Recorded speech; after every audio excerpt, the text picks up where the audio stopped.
Rovers return to EFL action this coming Tuesday as they head to Wales, of course, to take on Cardiff City. Can Rovers make it back-to-back wins? We're going to take a look at it. All of it next.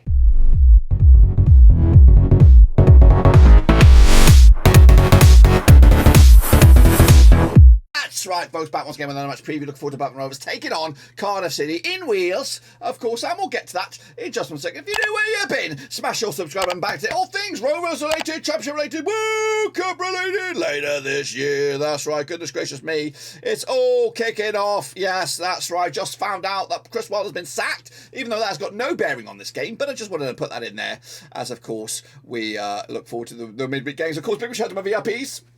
The Blue Rose Capital for sponsoring this video, as of course we look forward to a good season with the Dane in charge, Jon Dahl Thomason, of course. But anyway, we are going to jump at the deep end, hopefully, if I can figure all this out. That's right, and we're looking forward to this game. It is Cardiff, it is Rovers, it's coming at you over in Wales. Let's get a deep end on this one then, shall we? Of course, yeah, as a recording, there is no manager for Cardiff. They are looking at some options, and maybe they'll be looking at Chris Wilder now, who knows? But anyway, the best player for Cardiff is, of course, the man in the moment. It is Callum Robinson, who did score last-minute.com equaliser against the six-finger Frickasoids, Burnley, last time around. Our most valuable player still is Diaz, and he was back to scoring ways this past weekend. Let's take a look at, of course, the values of these two sides. Of course, Rovers coming at you, £46 million rated the value of the squad there. 36.2 is Cardiff, or give or take. Meanwhile, the E value of Rovers is 1.84 million. The E value of Cardiff is 1.25. They've got an average age of 24.2, which is great for Rovers. 25 for Cardiff, ain't too shabby as well. They've got 9 national team players compared to our 2. We have 6 youth national team players compared to our 4. We have 25 foreigners compared to our 7.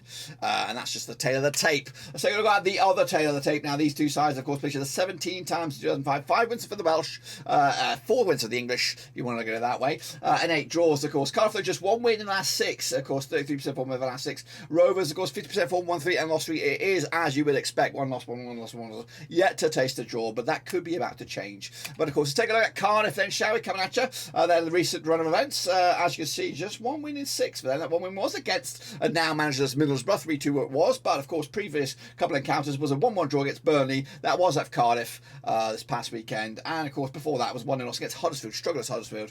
Before that, they lost to Millwall, and they did lose to Luton Town, as did. Meanwhile, let's head on out of this game then, of course, for Cardiff. The resume looks like this. They take on Wigan on the weekend. That's on Saturday the 8th of October. Then they'll take on Coventry on the 15th, which is the following session. So a bit of a gap there at long last. Then, of course, a QPR of the host Swansea. It's the old Welsh derby there on the 23rd of October, before wrapping up the month of October against Rotherham. Again, managers at the moment. Let's take a look at the squad then, shall we? This is the squad, and as you can see, they got the goalkeepers of Ryan Alsop and Jack Alnwick. Alsop has been getting the vote of confidence right now. Perry and G, of course, in the mix there. Kippley, of course, formerly of Wigan and West Brom. Didn't really work out for him there. Did it now. Romeo at the back. There, Minotta. Of course, a lot of players who were brought in, of course, have kind of a new look. Bit of a mercenary 11, if you want to think of it like that. But Colin O'Dowda in there. Max Waters. Sherio Jojo. Amongst others. Ollie Tanner as well. Wasn't he linked with Spurs or something? I don't know. That might be another Ollie. Anyway, of course, the recent form then coming into this, of course, Ryan Whittle is your main man there alongside Jamalu Collins. Kipper is up there with the top 3 with O'Dowda and Perry and G making it the power 5. This is what I've gone with though for the 11. Of course, I think it's pretty much the 11 that started the game against Huddersfield. Was it Huddersfield? Burnley, sorry. We've got Alsop there, Nkunku at left back, Kipri and G, and then Romeo. And we've got O'Dowda on the left, Ojo on the right, Rawls, Wintle there with Robertson and Harris. Of course, as you can see, if you examine these names, 1, 2, 3, 4, 5, 6, 7 of these were not featured here last season. They were, of course, brought in over the course of the summer and more. Of course, top goal scorer goes at the moment to Sawyers with 2, O'Dowda with 2, Robertson and Perry and G got a goal as well. As for the yellows, Kipper's got 4, NG's got 3, Nelson's got 2, and Ojo's got 2. Reds, though, NG and Daly Campbell with a red to their name. As you can see, the goals coming from open play, 7 of them. Just 1 set piece, no counter-attack, no penalties, and no OGs so far. When they're in possession, they prefer coming down the right-hand side to the left. 42% of all their possession coming down the right. As for the attacking zone, 43% of all the attacking... as for the attacking zones, 43% of the time is in the middle third. 29% going forward, 29% also going back. When they're taking a shot, though, 21% of the shots are coming on the right-hand side, 19 down the left, 60% down your throat there. Of course, they prefer the 18-yard box with 42% of all their efforts coming at you down there. As for Rovers, of course, this is mainly for the away side fans here, or the home side, sorry. Of course, Rovers coming to us again, hot and cold, hot and cold, hot and cold. Which Rovers will show up? Of course, the away form Rovers for us recently, it's been, I don't know, we'll examine that in a minute. But we do come to this on the back of a 2-1 win over Millwall. The run of events for us out of this game, we're taking on Rotherham this weekend back at Ewood Park. Then it is, of course, the rescheduled Wigan game. That's on Tuesday, the 11th of October. Then it's, of course, managerless Middlesbrough. Might have come a little bit too soon, couldn't it? They might be shit hot by then. Meanwhile, then it's Sunderland, Tony Mowbray's season there in the 18th of October, and then wrap it up against Birmingham on the 22nd of October. Of course, take a look at the Rover squad then, shall we? It is, of course, a bit of a new look as well. Still got committee between the sticks. Carter's in the mixer there. Wharton, of course, Dominic Hine, big signing for us. Clinton Muller yet to really get going. Callum Britton, of course, I'm an iron why he wasn't featured on the weekend, but we got the win anyway. Hedges, of course, looking very A-OK. Dak, the question mark is what's going wrong with Dak? Well, there's nothing wrong with Dak. Why is he just not getting played? Of course, Gallagher, Smodish, of course, got a couple of minutes. Hurst and Diaz as well, amongst others. Let's take a look at the top stars so far. Ayala leads the charge, 7.28. Travis up there. Hedges makes up the power 3. And, of course, it's quite surprising. Going to go with this 11 here. Of course, Kaminsky, Wharton, Ayala and Hyam. Of course, we've gone with the back 3 these days. Pickering on the left, Britton on the right for me. Travis and Buckley. Morton has been starting, of course. And, is nice. It's nice. But you want a little bit of spice in there. And if we're going to go off of the recent form, 1-1 loss, 1-1 loss, well, let's go for it here. And, of course, if we're going to lose, it's nothing normal. It's just the same. It's the same. If we win, then who knows? It might kick us forward. So I'm going to go with a bit of more of a gamble there.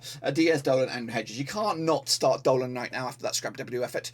Gallagher for me has to make way. He was all right. Again, he gives you a bit of effort. That's probably his best feature at the moment. Meanwhile, with goals coming from Diaz right now, 5 in, 3 for Dolan, 3 for Dak, or 2 for Dak, sorry, and 2 for Travis. As for yellows, Travis, Gallagher, Dak. Well, Travis has got 4, Gallagher got 3, Dak 2, and Costello's got 2. No reds so far. Let's keep that going. Of course, goals coming from open play, 9 of them, 3 set pieces, 1 counter attack, no penalties so far. As for the attacking preferences, we come down the right hand side more often than the left, and we prefer, of course, coming at you the middle third there, 42% of the time, 25% moving forward, and 34% going back. When we're having a shot, 33% of our shots are coming on the left hand side, 40 on the right, 53% down the middle there, and of course 56% of our shots are in the 18 yards, just 4% in that 6-yard area. That was a goal though in the 6-yard area just the other day. As for the form then, of course, Cardiff's home form up against our away form. They've just got 1 win and 5 at home. That one was against Birmingham way back in, of course, August. Rovers away form, 1-3, lost 3. Of course, it's pretty much as you would expect, 50-50. You don't know which one's going to show up. Our last away shot was against Luton, though, but it was pretty wank. I'm not going to lie. Anyway, of course, the last 6 then, shall we? Now, this is in all venues. Rovers unbeaten against Cardiff over the last 6, pick up 3 wins and 3 draws. Long may that continue. The recent run of events, so over in Wales, there's a bit more even teams. It's actually very even teams, of course. 1-2 lost to and drawn to, of course. However, unbeaten in Cardiff over the last 3. The last time we lost in Cardiff was when the Shane Duffy Classic. That's when it was. Two own goals and a red card. What a way to say fuck you to Rovers fans. Absolute shambles stuff. Anyway, what can we expect from this game? There's strengths for Cardiff, of course, stealing the ball from the opposition, creating chances using through balls. Weaknesses, though, scoring chances, avoiding offside, defending against attacking through ball attacks and aerial duels. Their style of play is taking a long shots, attacking on the right, playing out wide, possession football, returning their first 11 a little bit, playing the offside trap and allow opponents to play aggressively against them. Rovers' strength, though, creating chances using through balls, creating chances through individual skill, finishing scoring chances, counter attacks, and protecting the lead. Our weaknesses, though, defending against counter-attacks, defending against set pieces, and avoiding fouling in dangerous areas. Our style of play is coming down the left, taking long shots, short passes, attempting through balls, often possession football, and playing in their own half. The forecast says Rovers will score as a result of a through ball. We'll see about that then, shall we? As for, of course, what else is going on around the Championship as a whole here? Of course, the most possession-based side at the moment is Burnley, believe it or not, 72.1%. Norwich, Swansea, West Brom, and Middlesbrough in the top 5. As for the most aggressive, Tony Mowbray, Sunderland, of course, up there, Middlesbrough, Sheffield United, Preston, and of course Bristol City. The aerial duels, 1 Wigan, Preston, Millwall, Middlesbrough, and then Norwich. Shots per game coming at you. Norwich lead the charge on that one, 15.5. West Brom, Sheffield United, Stoke, and Sunderland. Pass accuracy 84.8. That's Swansea there. Of course, that's Swansea ball. Burnley, Norwich, West Brom, and then Rovers. Wow, we're up there for the long time. A lot of ball action. Of course, this is what's going on elsewhere this week, this midweek in the Championship. Of course, stacked fixture list, double match week as well. Luton Town against Huddersfield Town. That's of course on Tuesday. Sunderland Sunderland against Blackpool, Bristol City against Coventry, Sheffield United against QPR, Reading against Norwich, and of course Cardiff City against Rovers. That's the game of the week. And again, we will have a watch along here. Pete from Philly Rovers will be in the hot seat. He's unbeaten so far.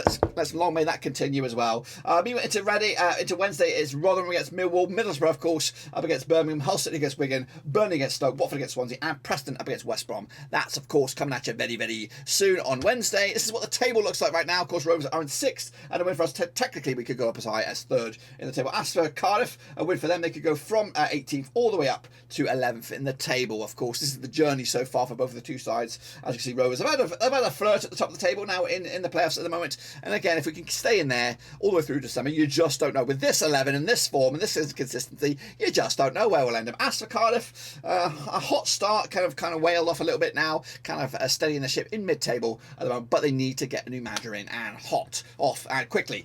Take a look at the course. Top goal scorer Esteban still leads his charge. He hasn't scored in a while though. 7 goals for him. Morris is up there with 6. Sargent also with 6. Wells, Stewart, Hogan, Brereton Diaz up there with 5. McBurney as well up there with alongside Ndiaye and Chris Willock as well. As for the assist chair, Thomas, Barcelona, Malone and Johnson completes the house. What about my prediction then? Of course, we're going to have to come and show very, very fast here. Rovers have yet to taste a draw this season, and again, we are very, very hot and cold. We win some, we lose some. We just don't know which Rovers will show up. So for me, I'm going to go with our first draw of the season. I know it's against the run of play here because Cardiff aren't the greatest. Our form against them is pretty good, and of course, Rovers are coming into on the back of a good win against Millwall at home. But I'm going to go with a draw. They're going to have to happen someday, so I'm going to go with a 1-1 draw. Let me know yours down below. Of course, we're looking forward to your predictions, of course, and of course, looking forward to the game as well. Hopefully, we'll have some extensive coverage on this one. I'm not too sure. I haven't checked in with the lads yet, but until then, make sure you smash your subscribe, smash the thumbs up, and smash the little bell. But until then, boys and boys, I'll see you soon for the next one.